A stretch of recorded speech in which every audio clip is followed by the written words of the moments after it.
Krishna Krishna Hare Hare Hare Rama Hare Rama Rama Rama Hare Hare Hare Krishna Krishna Krishna Hare Hare Hare Rama Rama Rama Hare Hare Hare Krishna Krishna Krishna Hare Hare Hare Rama Rama Rama Hare Hare Hare Krishna Krishna Krishna Hare Hare Hare Rama Rama Rama Hare Hare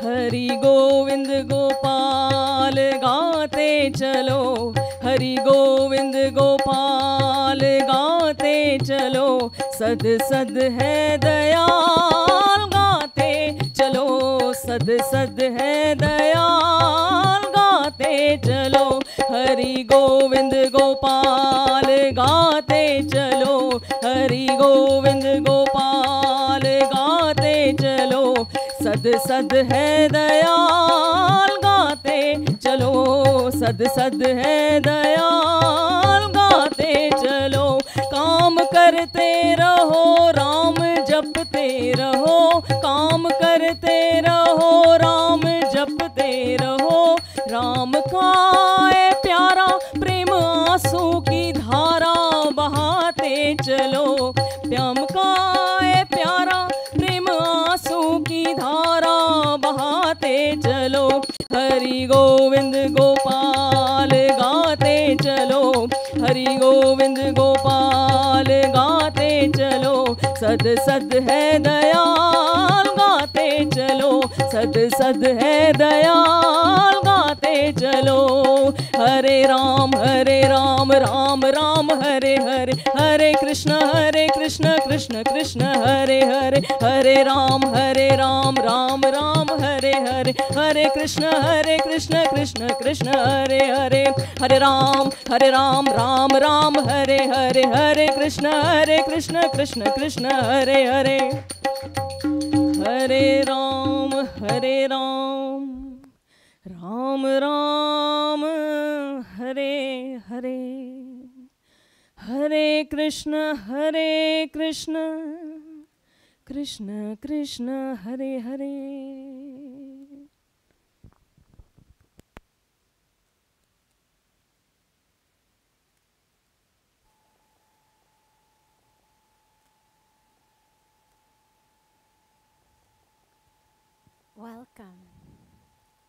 Welcome to Satsang, everyone.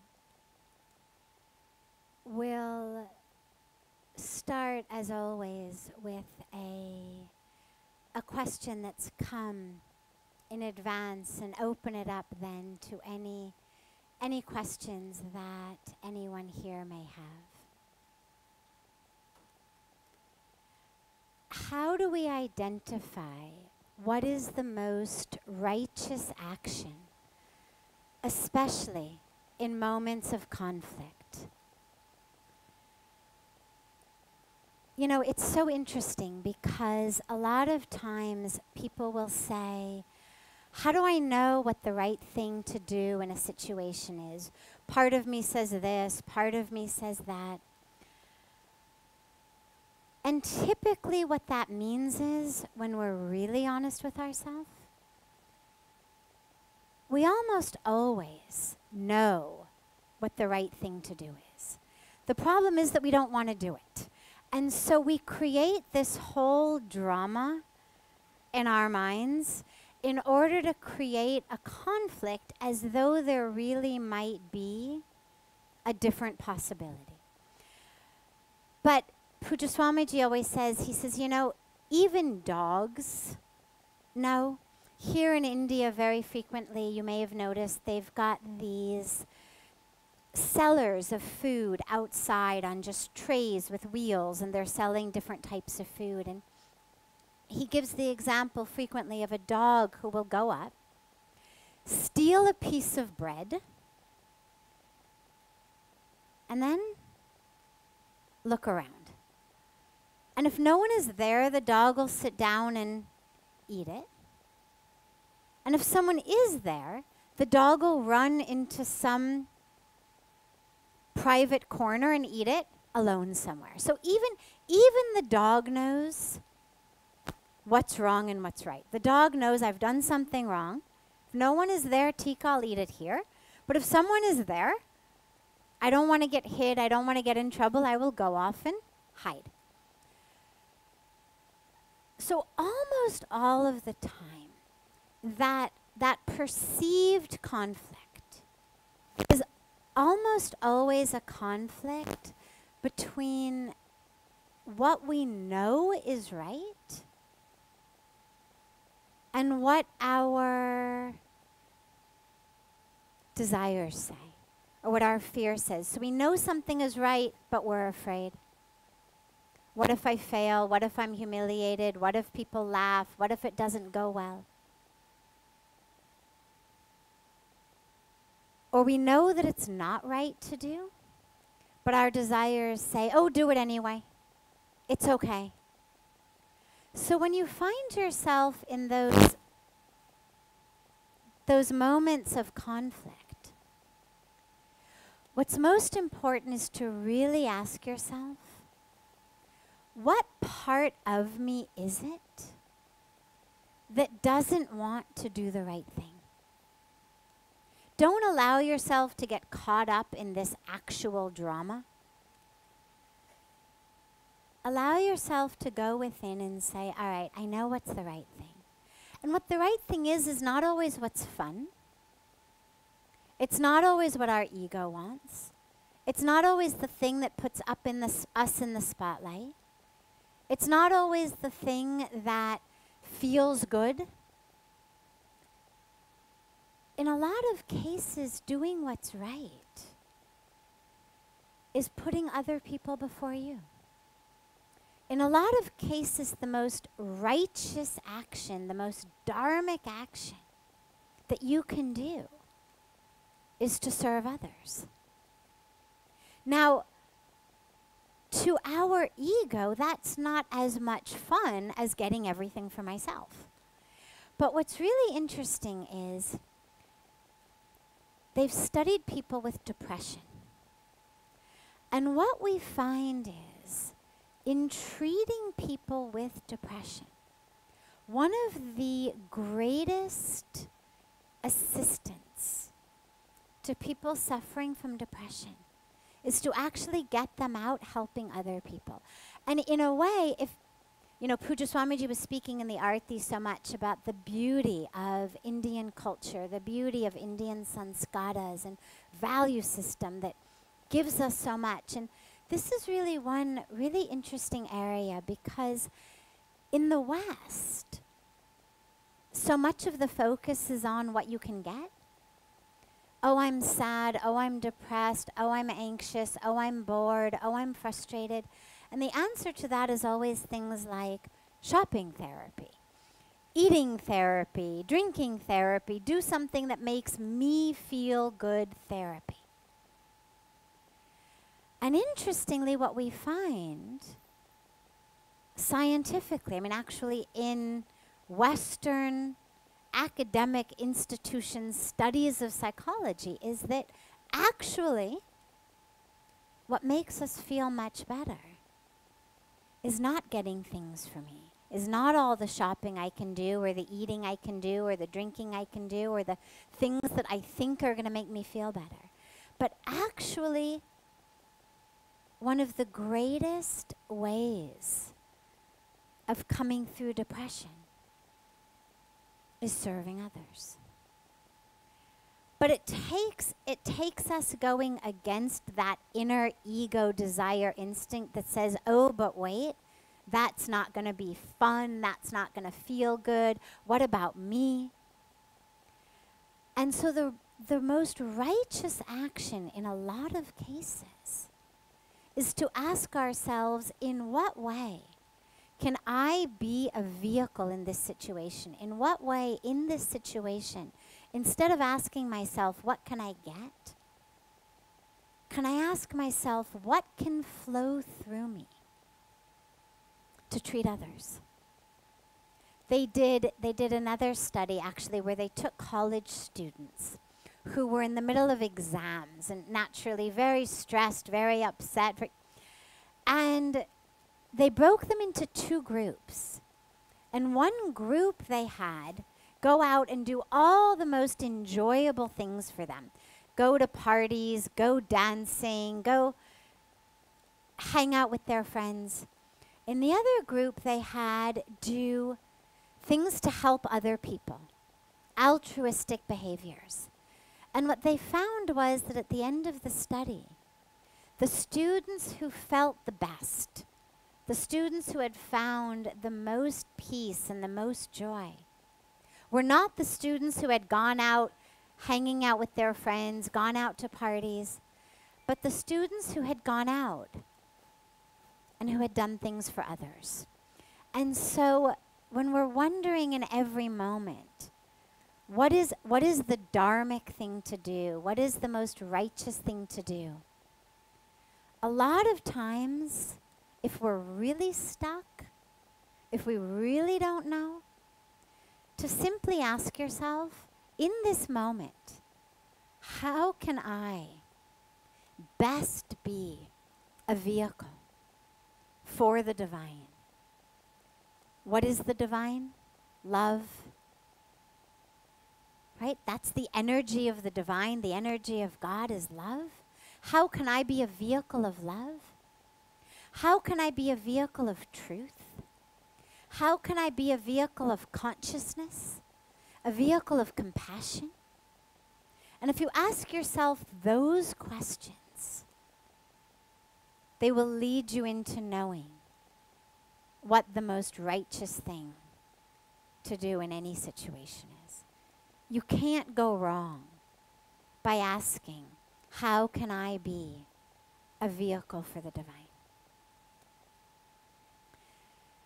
So before taking any of the other questions that have come in advance, I'm happy to open it up to any questions that anyone here may have. Yes.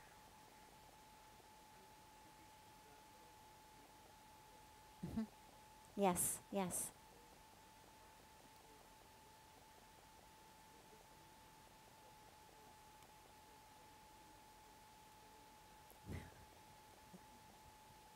Okay, so he's referring to a story, which is one of my favorite stories of Dharma. And it's the story of a saint who's bathing in the river. And as he's bathing, there's a scorpion, and the scorpion is drowning in the river. And so the saint goes to reach to pick up the scorpion to save it. And he picks it up, and he's just carrying it to the shore. But before he gets it to the shore, the scorpion stings him. And in the pain of being stung, the man flings his hand like that, and the scorpion falls back into the water. So again, the saint goes to pick it up, and again he goes to put it back on the shore, and again it stings him, and again he flails his hand, and it falls in the ocean, back in the river, sorry. And this drama goes on several times. The saint trying to save it, the scorpion stinging him. And finally there's a man sitting on the shore, and the man says, "Baba, let him drown. He's a scorpion. He's just going to keep stinging you. Just let him drown." And the saint says, "The scorpion is stinging me because it is his dharma to sting. He's not leaving his dharma. My dharma is to save. So if the scorpion's not leaving his dharma, why should I leave my dharma?" So now our very sweet questioner has said, in that story, wouldn't it make more sense for the saint to use a stick rather than his own hand? Absolutely. Doing your dharma does not necessarily mean thou shalt get stung, thou shalt be a doormat. A lot of times people also say to me, well, you know, I mean, I keep serving, I keep giving, I keep helping, and people just keep walking all over me. Is it really my dharma to just be a doormat? So doing your dharma does not mean I will be taken advantage of, I will be a doormat, I will get hurt. Absolutely. You can use, and you should use, your buddhi, your intellect, to understand, okay, I know this is my dharma, and I'm not going to leave my dharma. Think about it in business, for example. Because living a dharmic life does not mean thou shalt renounce everything and move to a cave. You know, one of the things that we speak about in here so frequently is it's not that you cannot be very wealthy, have luxury, and also be living a spiritual life. You can.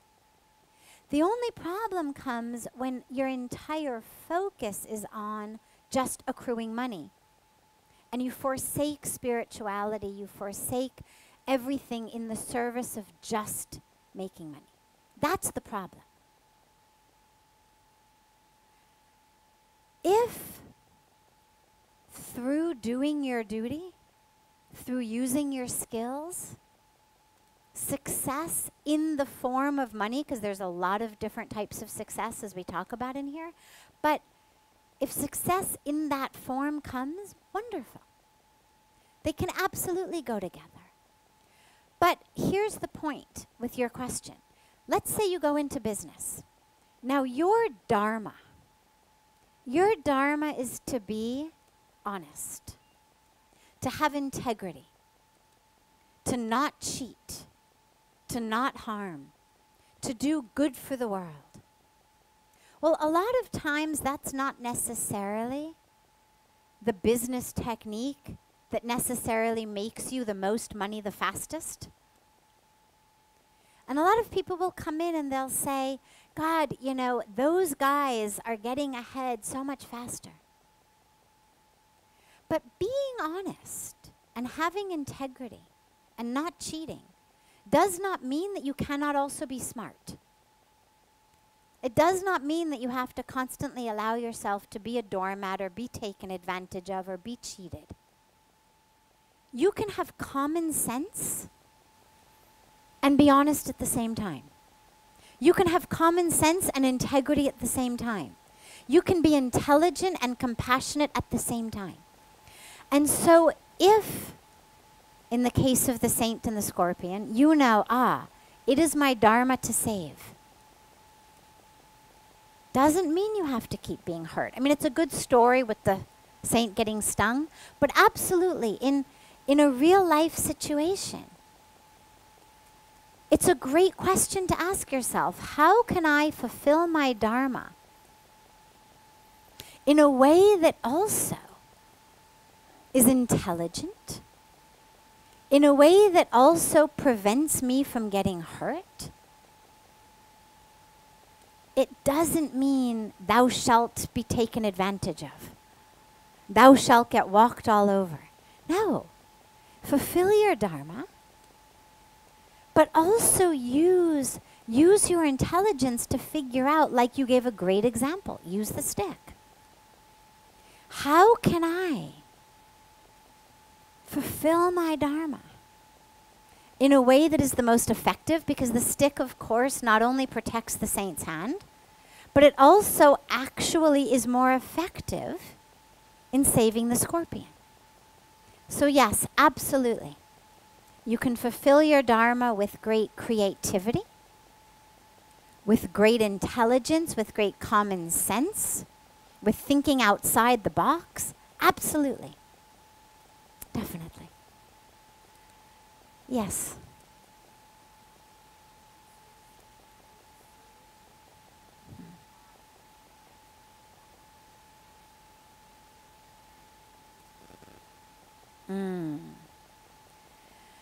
Okay, so she said, what would you say to someone who was so angry with God because of the horrors of the world, the crimes of the world, that they no longer can feel that love of God?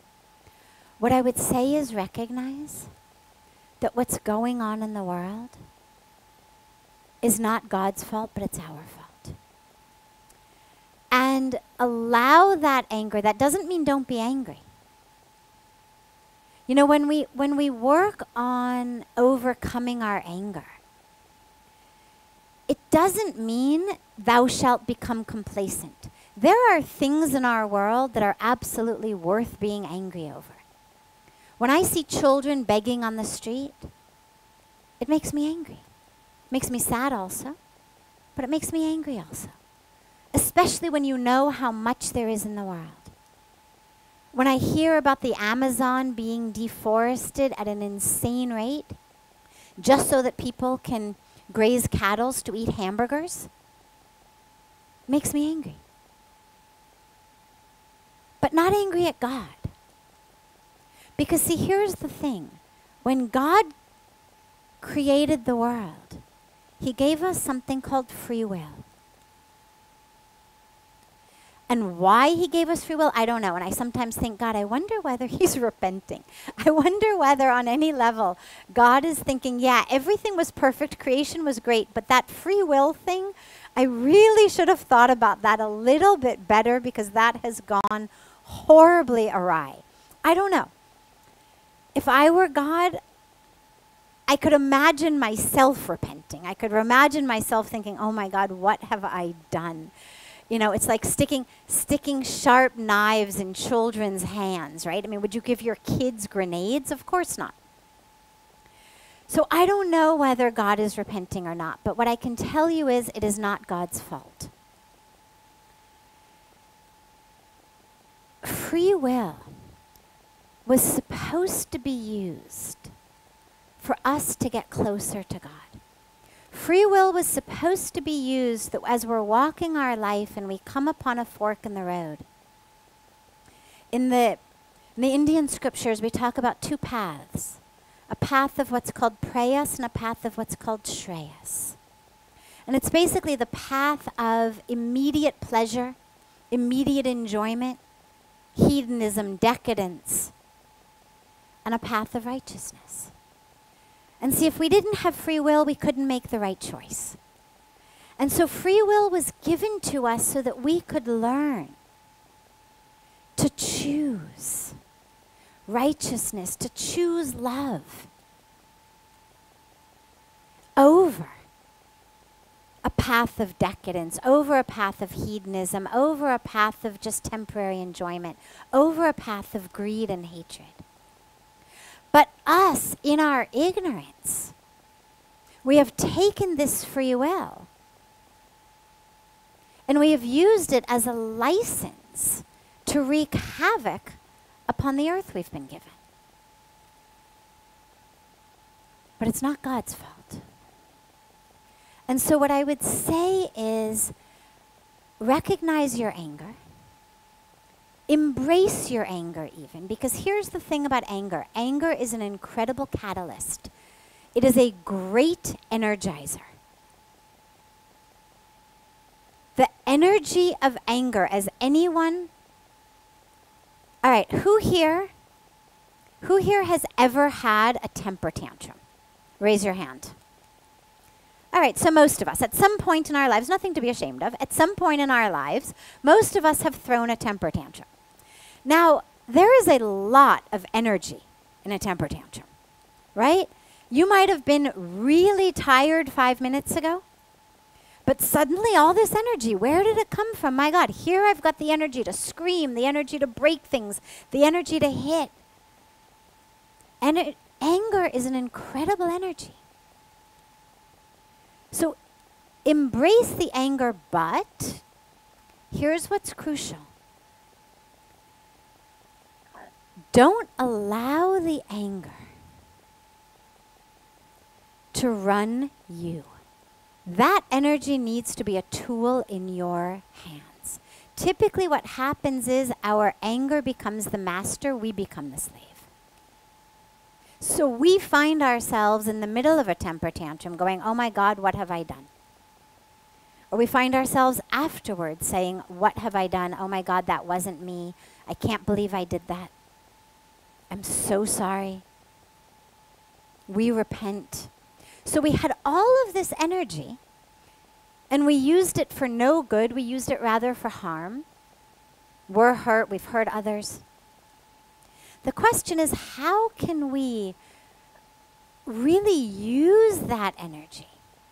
And the only way to do that is to actually be calm and centered enough within yourself that you don't allow anger to overcome you. I'll give you a quick experiment. So take 30 seconds. And in the next 30 seconds, in your mind, get yourself as absolutely furious as you possibly can. Okay? Go. Hey, you're smiling and laughing. You're supposed to be furious, right? So here's the thing about anger. I look around, I see nothing but smiling faces. So here's the interesting thing about anger. It only functions as anger in that way when we are unconscious. You cannot consciously bring about fury. The moment there is consciousness, there isn't fury. Like if I went around and I said, is there something you're angry about? We all could come up with something. There's things that make us angry if we started to think about it. But you couldn't generate the fury to knock down a door, to scream consciously. And so this becomes the key. Can I bring presence and consciousness into the moment? And if I can, then anger is no longer in charge. I am in charge. I'm conscious. And I'm consciously aware that there is something that has made me angry. Now, in many cases, it's just going to be my ego. And my consciousness and my presence is going to allow me to breathe through it, not say something stupid, not react, not act in a way that tomorrow I repent. But in some cases, that anger is really important because it's the response to things that are not right in the world, as you've said. Injustice should make us angry. Starvation should make us angry. 1,600 children in India under the age of 5 dying every day simply due to lack of clean water should make us angry. Totally unnecessary. Women being raped should make us angry. Women dying in childbirth when we have all the knowledge of how to make that not happen should make us angry. But it should make us angry in a way that we can channel that energy into work, into service, to change things. So use that anger to help make as much right as you can. Recognizing that you're divine, but you're not God, meaning you are the drop. You are the ocean. At the core, look at a drop under the microscope, what you see is the ocean. And yet a drop can't drown someone. And so don't expect that you're going to be able to fix everything, solve everything, heal everything. But recognize that you are the divine. And that wherever you go, as you move through the world, you can bring healing. You can bring joy, you can bring health, you can bring change. Use your free will at least in the right way. Yes. One more question. I'm going to take you I have a reverse age policy. So we'll end with yours. Yes. That is a great question. Can you come here? Okay, this is a wonderful, wonderful question. Can you come and sit with me?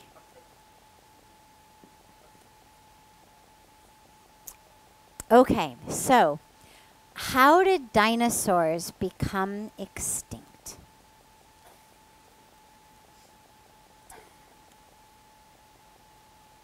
So dinosaurs became extinct, as far as the information that I have, because, but here's it. It's actually really beautiful when you know, I'm a scientist by academic history, not a geologist, not an archaeologist, but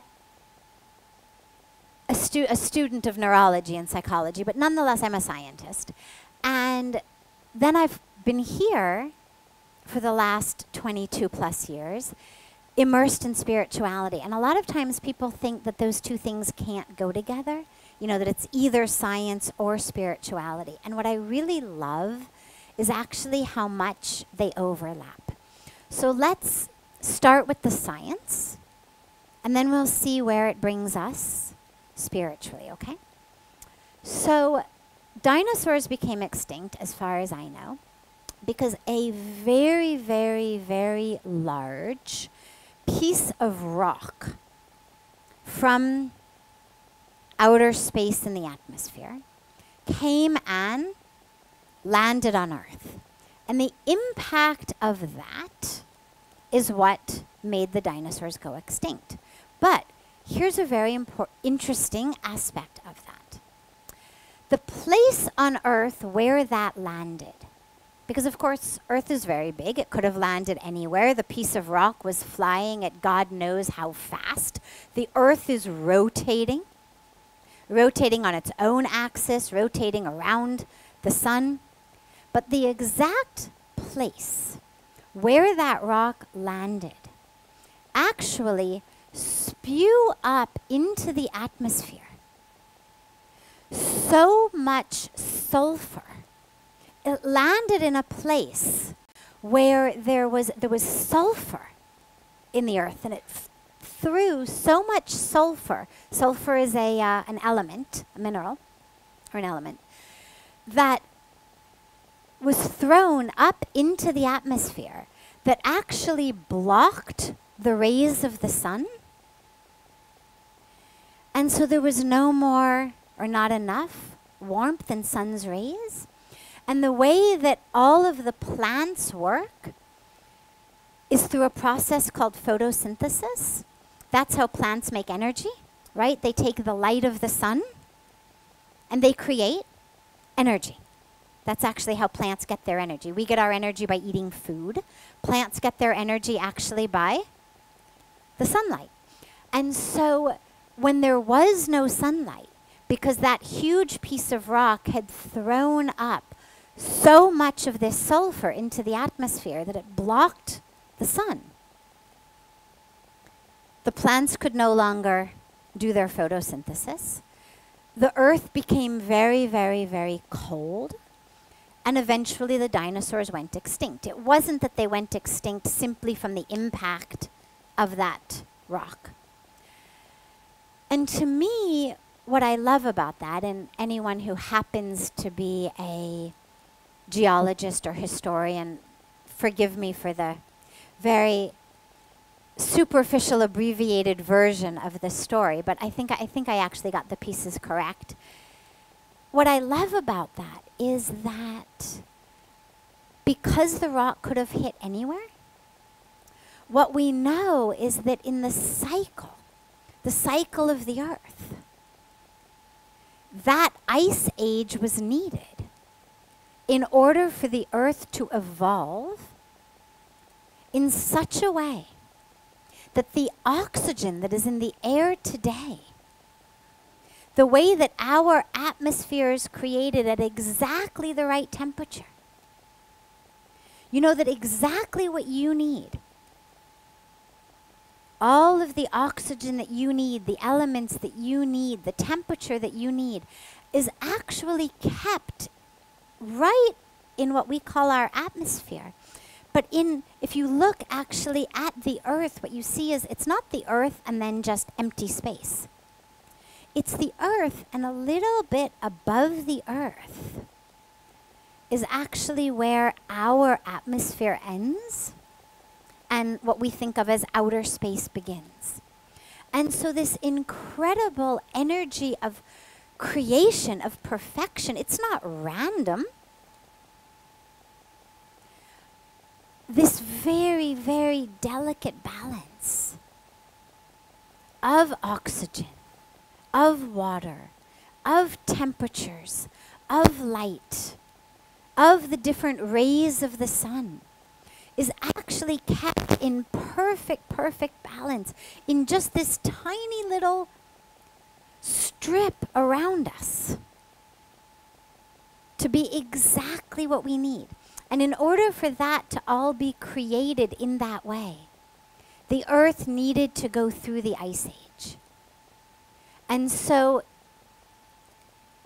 the divine planner created a situation in which this piece of rock was going to hit the earth and hit it at exactly the right spot, so that this element could go up into the atmosphere, blocking out the sun, and create the ice age. But along with it, the dinosaurs couldn't survive. But I'm going to give you another question along with it, because the dinosaurs went extinct at that time. But did you know that these days, so many other species, so many species of animals are going extinct at a terrifying rate? We are losing so many species every year. And we're losing them because of what we're doing to our earth, because of climate change, because of the pollution in our air, because of how the earth is getting hotter, because of the water that we're losing, because of the trees that are getting cut down. And just as you care about the dinosaurs, so we should care about all of the other species that we do have today, so that tomorrow, 50 years down the line, somebody's going to look back and say, why did the dolphins go extinct? Why did whales go extinct? Why did tigers go extinct? Why did elephants go extinct?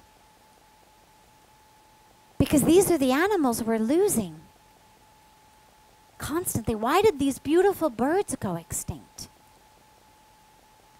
The dinosaurs, unfortunately, we can't do anything about. They were extinct long before any of us got here. But we can do something about the species we have. We can actually keep them alive. And we can keep them alive by making sure that we take care of our earth.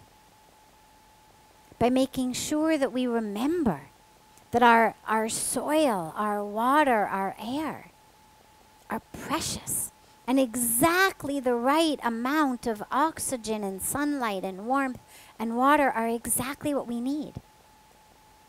And since your children and your grandchildren are going to need exactly what you need, it is your great challenge and great responsibility with your life to figure out, okay, I couldn't save the dinosaurs, but I can save the tigers. I can save the elephants. I can save the rhinoceroses. I can save the birds. And to save them, all I have to do is save the trees, save the air, save the water. The dinosaurs, nobody could do anything. Even if you were there when that big rock was coming, nothing you could do. As strong as you are, no matter how much you held up your hands, there was no way you were going to keep that rock from hitting the earth. But luckily today, the thing that's making all of the animals go extinct is not a big rock from space. It's the rocks in our own heads that we're using instead of brains of how to live. And so it's your generation that has to tell everybody, hey, use your brains. Don't use rocks in your head. The rocks killed the dinosaurs. And the rocks in your brain are going to kill all of the rest of the earth. And use your brains. Your beautiful brains.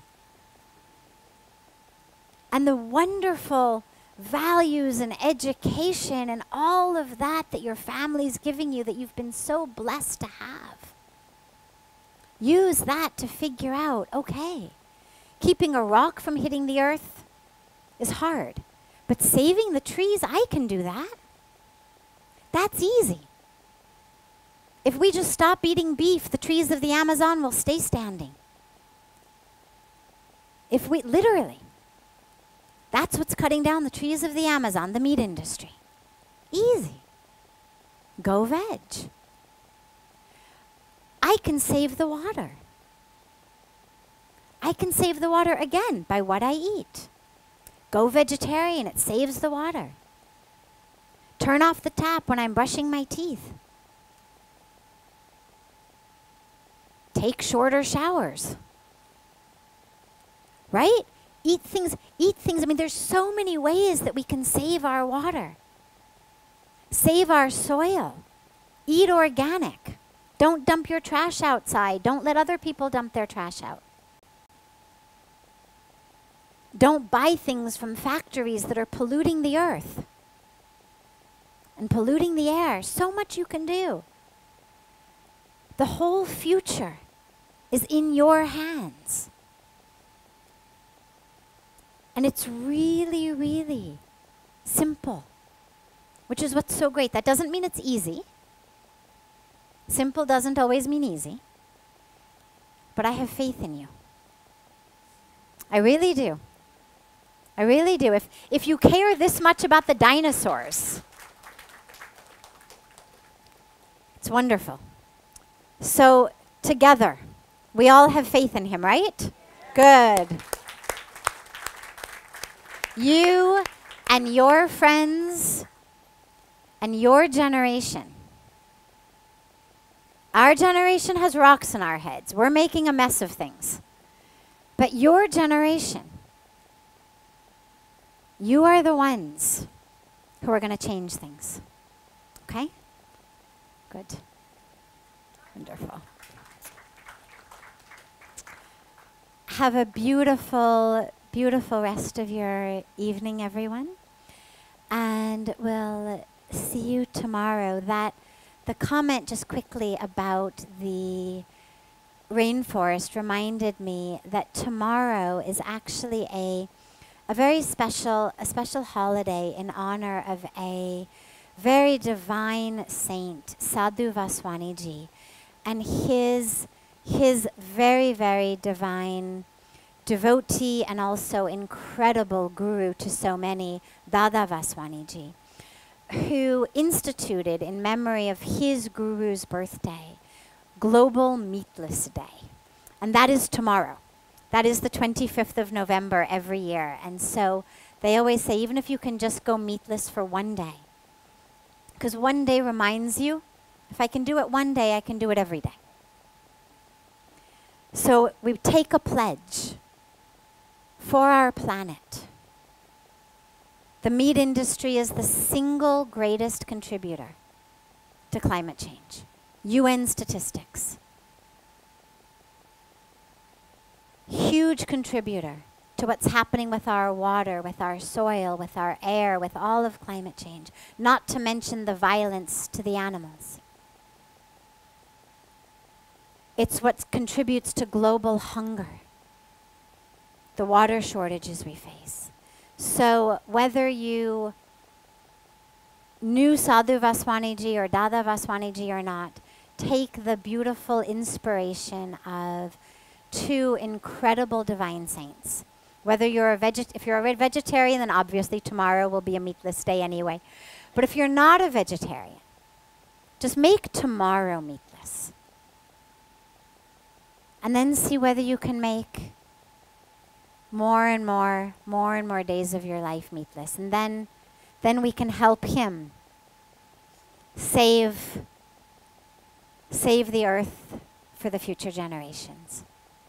Have a wonderful, wonderful, wonderful rest of your evening, and we'll see you all tomorrow.